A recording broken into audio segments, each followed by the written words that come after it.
ಅವನ ಹೆಂಡತಿ ಸಂಬಂಧಿಕತ್ತ ತಂದು ಮಾಡಲ್ಲ. ಬರೇ 400 ಪೋಸ್ಟಿಗೆ ನೀವು 80 ಲಕ್ಷ ತೊಗೊಂಡ್ರೆ 320 ಕೋಟಿ ಆಗ್ತದೆ.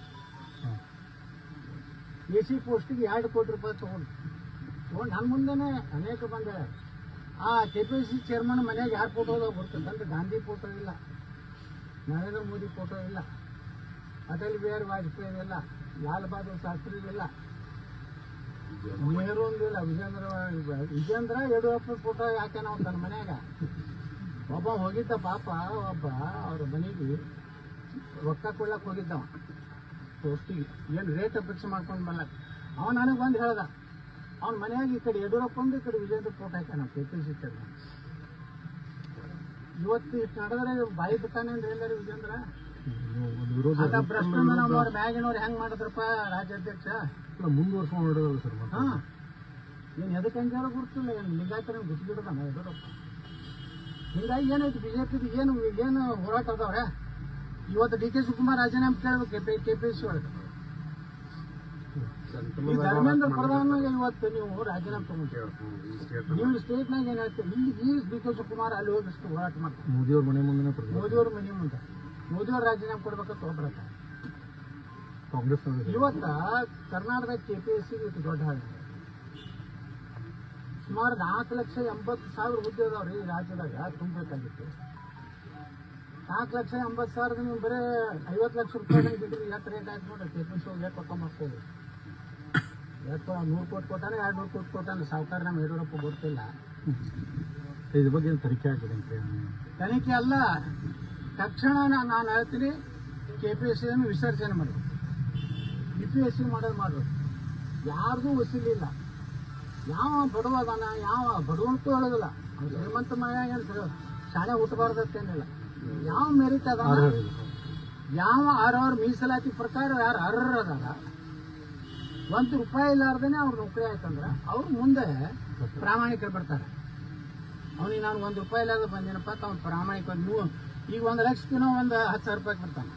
ಹುರ್ಚು ಹೋಗ್ತೈತಿ, ಪುಕಟ್ ನೌಕರಿ ಕೊಟ್ಟರೆ ಹೋಗ್ತೈತೆ ಅನ್ನೋದಿಲ್ಲ. ಅದು 10,000 ಕೊಡಬೇಕು. ಯಾಕಂದ್ರೆ MLA ಟ್ರಾನ್ಸ್ಫರ್ ರೊಕ್ಕ ಕೊಡ್ಬೇಕ್ರಿ. ಯಾರು ಇದ್ರ MLA ಗಂಗಾವತಿ XMLA ಏನು ಮುಸ್ಲಿಂ ಅದಲ್ಲ ಅನ್ಸರ್ ಹೇಳ್ಯಾರ ನೋಡಿಲ್ಲ. ನಿನ್ನೆ ಒಂದು DSP ಟ್ರಾನ್ಸ್ಫರ್ಗೆ 80 ಲಕ್ಷ. ಇನ್ನು 80 ಲಕ್ಷ ಒಂದು ವರ್ಷಕ್ಕದು 80 ಲಕ್ಷ ಆ DSP ಬಂತಂದ್ರೆ, 50 ಲಕ್ಷದ ಒಬ್ಬ CPI ಬಿಜಾಪುರಕ್ಕೆ ಬಂದಂದ್ರೆ, 25 ಲಕ್ಷ ರೂಪಾಯಿದ PSI ಬಂದಂದ್ರೆ, ಈಗ ನಾ ಫೋನ್ ಮಾಡಿದ್ರೆ ನಾವೇನತ್ತಾನ, ಸರ್ ನೀವು ಎಲ್ಲ ಫೋನ್ ಮಾಡ್ಬಿಟ್ಟು ಕೂತ್ರ ನಾ ರೊಕ್ಕ ಇಲ್ಲಿ ತಕ್ಕೊಡ್ಬೇಕಂತಾನ. ಅದಕ್ಕೆ ಬಂದು APMC ಸುಮ್ಮನೆ ತಿರ್ತಿ ಮಾಡ್ತಾನೆ. ಮಾಲ್ ಹಚ್ಚಾರತ್ತವ ಕೊಡ್ತಿಲ್ಲ ಮಗೇನ ತಟ್ಟಾಟ. ಪಾಪರು ವ್ಯಾಪಾರಸ್ಥರು ಏನಿರ್ತಾರೆ ಮರ್ಯಾದೆ ಹಾಕಿ ಇಲ್ರಿ ಅವ್ ಮಾಲೆ ಹಾಕಿಲ್ಲ ನಮ್ಮಲ್ಲಿ ಹಾಕ್ಯಾನ ಕೇಳ್ತಾನಲ್ಲ, ಅವನೇ PSIನೇ ಸಾಕ್ಷಿ ಮಾಡಿಟ್ಟಿರ್ತಾನ. ಮತ್ತು ಇಲ್ಲಿ ಸಾಹೇಬ್ರ ನಮ್ಮ ಮುಂದೆ ಸಣ್ಣ 100 ಚೂಲ ತೊಗರಿ ನಾವೇ ಕಂಡಿವ್ರಿ ಅಂತ ಹೇಳಿ ಪಾಪ ವ್ಯಾಪಾರಸ್ಥರು ಸುಮ್ಮನೆ ಪುಕ್ಷೇಟ್ 1 ಲಕ್ಷ ಕೊಟ್ಟಿದ್ರು. ಇದು ಎದಕ್ಕೆ ಆಗ್ತಿರ್ತದೆ? ನಾ ರೊಕ್ಕ ತಿಲ್ಲಾರ್ದೆ ಎಲ್ಲ ಅಧಿಕಾರಿಗಳು ನಾ ಹೇಳ್ತಾರೆ. ನಮ್ಮ BJP ಜನಗಳು ನಾ ಯಾರ ಕಡೆ ತಿಂದಿಲ್ಲ. ಅದಕ್ಕೆ ನಾ ಹೇಳಿದ್ದು ಅಧಿಕಾರಿಗಳು ಮಾತು ಕೇಳ್ತಿದ್ರು ಬಿಜಾಪುರಕ್ಕೆ ಶಾಂತ ಐತಿ. ಇಲ್ಲೇನೋ ದಾಂಡಿಗಿಲ್ಲಿ ಹಾಕತ್ತಂದ್ರೆ ಯಾಕಾಗೋದಿಲ್ಲ ಅಂದ್ರೆ ಈಗೂ ಕಾಂಗ್ರೆಸ್ ಗೌರ್ಮೆಂಟ್ ಇದ್ರು ಯಾವ ಅಧಿಕಾರಿಗಳು ಪಾಪ ನಾ ಸುಮ್ಮನೆ ಸುಳ್ಳು ಹೇಳ್ಬಾರ್ದು, ಎಲ್ಲ ಗೌರವ ಕೊಡ್ತಾರೆ. ನಾವು ಹೇಳಿ ಕೆಲಸ ಮಾಡ್ತೀವಿ. ಇನ್ನೇನು ಯಾರ್ಯಾರು ರೊಕ್ಕ ಕೊಟ್ಟು ಬಂದಿರ್ತಾರೆ ನಾವೇ ಮಾಡೋಣ. ಸಿದ್ದರಾಮಯ್ಯ ಅವರು ನಾನು ರಾಜಕೀಯ ನಿವೃತ್ತಿ 2028 ಎಲೆಕ್ಷನ್ ಇಲ್ಲ ಅಂತ ಹೇಳಿದ್ರು, ಘೋಷಣೆ ಮಾಡಿದ್ದಾರೆ. ಇದರಿಂದ ಏನು ಎಫೆಕ್ಟ್ ಆಗ್ತದೆ ಅಥವಾ ರಾಜಕೀಯ ಕಲುಷಿತ ಆಗಿದೆ? ಪಾಪ ಅವರು ಬಹಳ ಅತ್ಯಂತ ಸ್ವಚ್ಛ ರಾಜಕಾರಣಿ. ಅವರು ಅವ್ರ ಮಗ ಮಾಡಿದ್ದ ಕರ್ಮಕಾಂಡ ಅವ್ರು ಮುಖ್ಯಮಂತ್ರಿ ಇದ್ದಾಗ ಮೊದಲು ಸಿದ್ದರಾಮಯ್ಯ ಒಳ್ಳೆಯವರಿದ್ದರು.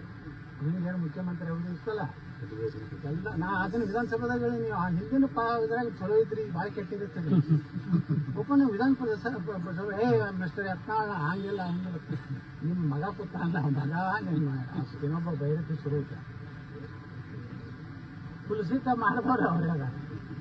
ಈ ಜಾತಿ ವ್ಯವಸ್ಥೆ ಈ ಬರೀ ಅಲ್ಲೇ ಬಾಯಿ ತೆಗೆದ್ರೆ ಅಲ್ಪಸಂಖ್ಯಾತರು 1,000 ಕೋಟಿ 10,000 ಕುಲಸಿತ ಮಾಡೋದಂಗಲ್ಲ. ನೀವು ನೋಡಪ್ಪ ಸಾಮಾಜಿಕ ನ್ಯಾಯದಾಗ ಎಲ್ಲ ಯಾವ ಜನರಿಗೆ ನ್ಯಾಯಯುತವಾಗಿ ಸಿಗಬೇಕು. ಬರೀ ಅವ್ರದ್ದೇ ಹೇಳೋದು, ದಲಿತರ ಬಗ್ಗೆ ಮಾತಾಡೋದು ಇಲ್ಲ. ನಾನು ಸ್ವಂತ ಹಿಂದುಳಿದ ಸಮಾಜ ಕಡೆಗೆ ಬಂದ ಮುಖ್ಯಮಂತ್ರಿ ನಾಳೆ ರಾಜೀನಾಮೆ ಕೊಡೋದು ಇವತ್ತೇ ಒಂದು 80 ಜನ 90 ಕೊಡ್ತೀವಿ. ಬೀರಪ್ಪನ ಗುಡಿಗೆ ಅವಾಗ ಕೊಟ್ಟಾರಿ ಇವರು ಸಿದ್ದರಾಮಯ್ಯ ಸಾಹೇಬರು. ಅವ್ರ ಸಮಾಜಕ್ಕೆ ಏನು ಮಾಡಿಲ್ಲ. ಸಿದ್ದರಾಮಯ್ಯನವರು ರಾಜಕೀಯ ನಿವೃತ್ತಿ ಪೂರ್ಣ ಪ್ರಮಾಣದಲ್ಲಿ ಆಗ್ತದೆ. ಕಾಂಗ್ರೆಸ್ ಮಣ್ಣಾಗಿ ಹೋಗ್ತದೆ. ಈಗ ಹಾಲುಮತ ಸಮಾಜ ಏನಾಗುತ್ತೆ ಪಾಪ, ನಮ್ಮ ಸಮಾಜ ಒಬ್ಬ ಮುಖ್ಯಮಂತ್ರಿ ಸಹಜವಾಗಿ ಅದು ಸಮಾಜ ಏನಂತ ನಿವೃತ್ತಿ ಆಗಬಾರ್ದು ಸಿದ್ದರಾಮಯ್ಯನವರು. ಇವರು ಅವ್ರನ್ನ ಲಾಭ ತಗೋರು.